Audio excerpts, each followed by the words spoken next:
Ito yung yellow-legged hats natin. Ito ako ang pumili nito sa US. So, imported ito.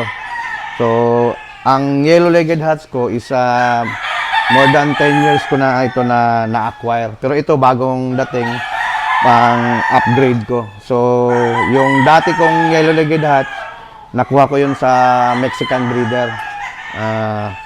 Tapos, maganda ang cutting nila, maganda din ang bone structure. So, kailangan ko mag-upgrade. So, 2 years ago, nag-upgrade ako. So, ito yung pinili ko. I think nakapili ako ng mga more than 15 na imported na yellow-legged hats. So, ito yun sila. So, ang kagandahan sa yellow-legged hat, maganda ang cutting nila. And then, early maturing.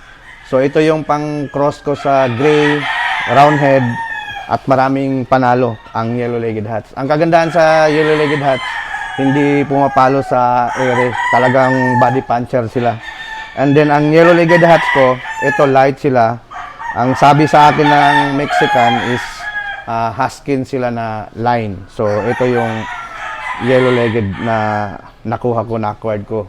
So, tested ito kasi nung nag-US ako, nagsabong din ako doon eh. So, nakita ko yung mga performance nila sa sabungan. Talagang gamit ang gap at saka short knife. Game na game talaga sila. So, ito yung pinaparami ko talaga. So, yan. Maganda yung balanse. Tsaka sila na manok, hindi high strung. Talagang maganda pang blend. Lalo na sa gray, roundhead, kelso. Tapos, guwapo din sila na manok. Balansyado. Tsaka, magmanok ako, hindi masyado kangkaro. Medium ako magmanok. Na-notice ko lang kasi gapper ako. Pag medium lang yung manok, maganda ang cutting ability. Yun ang na-notice ko. Tapos, ang selection ko dapat medyo sakang sila, medyo buka yung dibdib. Hindi nakakuti. So, mostly pili ko talaga maganda yung paa. Kasi nga, ang advantage ko naman is handler, tapos gapper ako. So, maganda talaga ang pili sa paa sa breeding para ma-maintain mo yung cutting ability. Kasi maraming manok na maganda, pero yung paa nila hindi maganda. So, nawawala yung cutting ability. Maganda lang sila manok, pero yung cutting nawawala. Sa tingin ko, yun ang disadvantage. Ito, talaga maayos ang cutting. Kasi nalaban ko na ang mga manok nito sa stud. Maraming panalo.